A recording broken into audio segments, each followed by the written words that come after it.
Okay, so today I have Miss Margaret Bettis, and today we're going to discuss the importance of communication she has throughout her daily life with her job. So, Miss Margaret, could you please tell me what you do? What's your job profession? Okay, my job profession is Director of Silver Spoon Daycare. I basically just have to make sure that the school functions, that everything needed, supplies, curriculum, food, toys, that everything that's needed for the school, the daycare to run smoothly, that I provide and make sure everything's here for the teachers and stuff. That's a big responsibility. How long have you been doing this for? Okay, taken care of children for 18 years, but I was doing it out of my home. I have been here at Silver Spoon for 15 months. 15 months, awesome. And how long have you liked doing this so far, actually having your daycare? A big center like this, it was not in my plans, but 15 months ago, it fell in my lap, and I prayed about it and thought about it and jumped into it. So Never looked back. Here I am. Here I am today. So what made you choose this job profession? I'm actually an accountant. I have an accounting degree, and I worked in the accounting field, but I chose to stay home to raise 3 children. At that time, I was at home, and I was taking care of my 3, and then I took care of the neighbors, and it became a daycare. It became a little daycare. I got licensed by the state, and I had 12 children. So it started because of my own children. I wanted to be home with them, to raise them. That's interesting. So you just went a complete U on that. You were accounting, doing numbers all day, and then kids. Yes. Kids. Totally That's different awesome. from Totally one extreme different. to the other. Yes. How would you describe communication in your own opinion? What is that? Communication is sharing information from one person to the other about everything in life. I mean, communication is just talking to other people. It's getting your thoughts or your wishes done. It's giving instructions. It's all communication. Everything we do is communicating. Okay, so now within your job field, can you describe different kind of communications you have to deal with, with kids, parents, Right. students? Okay, with children, I've learned that I need to communicate in a gentle way, and I need to get down to their eye level. Instead of talking down to them, you get down to their eye level, and you talk to them like, usually I get involved when a child is misbehaving or causing problems in the classroom. So I'll go in there, and I'll sit on a chair or sit on the floor and just talk to them and tell them, what you're doing is not nice. So I soften it up. I become very gentle with the child. You don't want to scare them and stuff. So I get to their eye level. When I'm talking to teachers, usually it's to let them know what it is I need done in their classroom. And so I'm able to, my communication with them is visual. I show them mainly my curriculum. I'm very big about curriculum. So I'll show them how I want that done. I have a box, and I show them how to work it. So there's a system, and I'm teaching them or communicating with them how I want that system to run. With my assistant director, what I've done there is I've got a booklet where I write. Every day it's written instructions of what I want done the next day. So she comes in the morning, and she knows exactly what I expect of her for the day. With parents, I've learned I try to be positive all the time. The parents work hard all day. They come home to pick up their child. If their child has been mischievous and has caused problems, the last thing they want to hear is, oh, your child was in timeout, your child was this. So I always start positive, I try to tell them that, and every child is a good child. There's some that are more active than others. That's normal, boys are more active. So I always communicate with the parents, letting them know that, their child had a good day, but, he was more active. Or, we did have a situation where he did this, and it's, we don't approve of that here.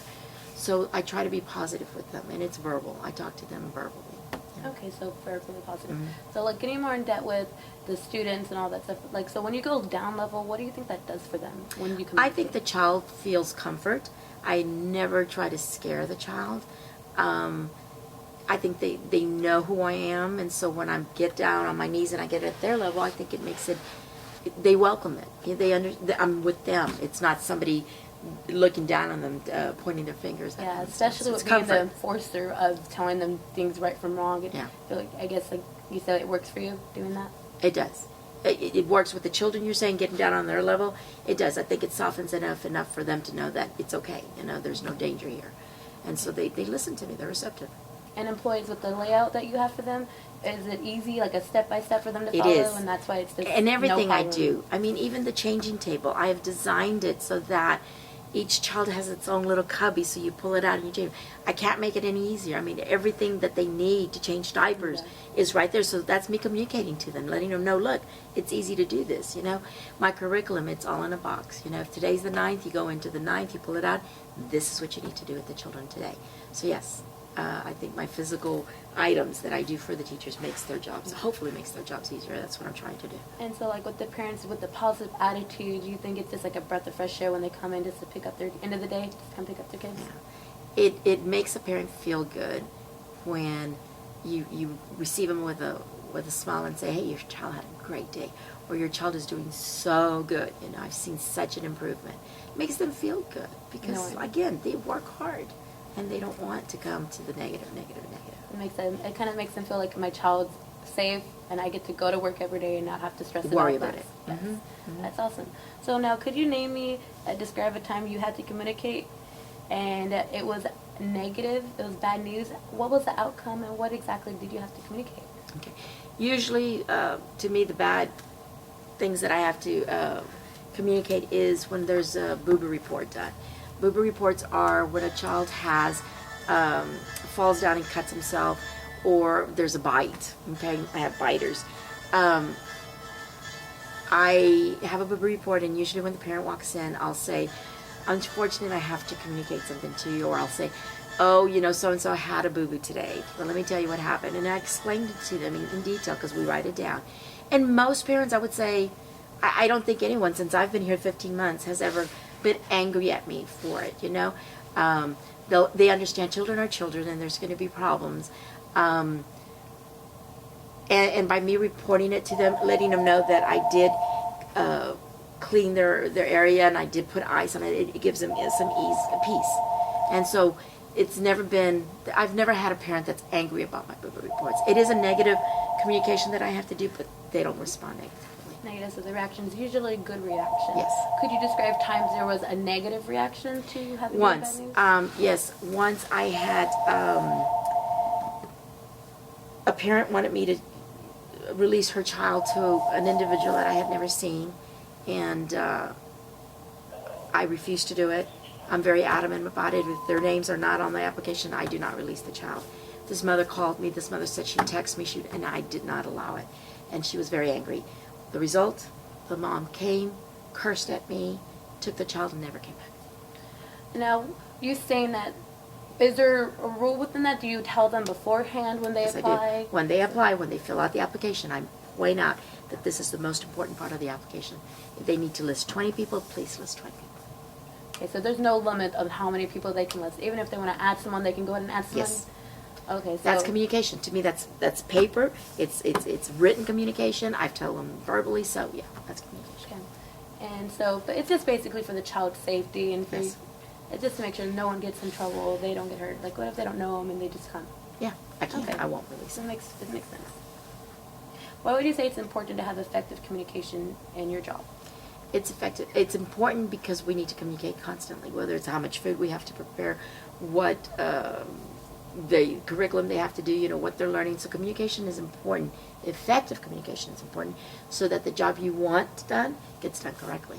Because if it's not effective, then it's not going to do what you want it to do. Yeah, and it's going to just be scattered and everyone's going to be frustrated. And, So it's important for it to be Okay. effective communication. what would you say is the most difficult time to communicate? When everybody is upset, like for example, that one parent that got so upset because I wouldn't release her child. Well, she was so mad she wasn't going to listen to the reasons why I was so strict about it. Okay, so when people are upset, they're not going to hear you, no matter what you do. So that's ineffective. That's the most difficult time.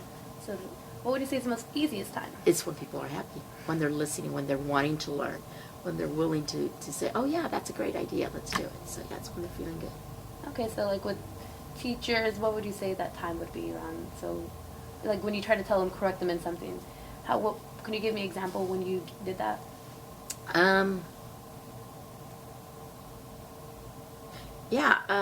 I went into the music room and my teachers were in there and said, hey guys, please don't let the children play with these books because these are my religious books and my music books and these are for the teachers to use. This is for you to sit down and read to them. the teachers were happy in there. They understood that what I was telling them, because at first the kids were getting them and tearing them apart. And I explained to them, oh, these are teachers' books. This is for you to read to them. And so I communicated that, and it was done. I haven't had that problem again. And now with students, you communicate all the time with them, teaching and learning. What is the most easiest time for that? For them, it's when they're happy, and you have to communicate with them in increments of maybe 15 minutes because they get tired. They're children. They're not going to pay attention. So the first 5 minutes that you can grab their attention and talk to them and teach them something, and they learned it, okay, then let them play and let them release some. Do it really, really fast. And then you come back and you teach them something else. Okay. Okay, Yeah. so that just kind of works with you at the easiest times. Awesome. Okay, now can you describe a time you had to communicate and make a decision out of it? What was that decision and the outcome of that decision? Yes, I had a situation where I had a little boy that kept biting 4 or 5 times a day.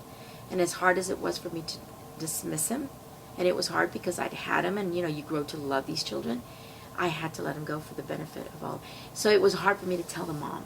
Although she took it very well because she knew that she had a biter, it was very difficult for me. What would you describe as very difficult? Because did you kind of feel like you were giving up on the child?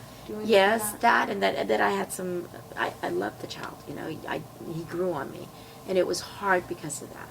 And I knew that no matter where he went, he was going to have problems. It's going to be just something that wasn't going to get fixed.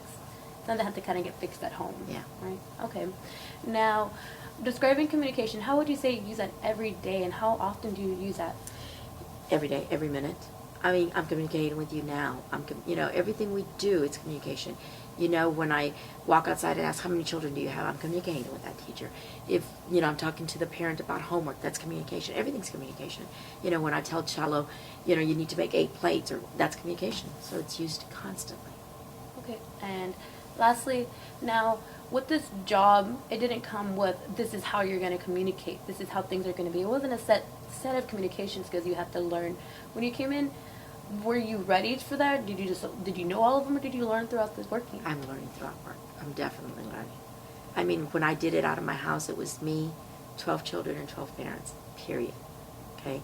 Now it's 100 parents, 70 kids, 15 teachers. It's totally different. So, I've learned so much, and I'm still learning. Still learning every day? Every day. Well, that's awesome. I want to thank you very much, Miss Margaret, for letting me have this interview with you. Okay. Did it come out? Yeah, Okay.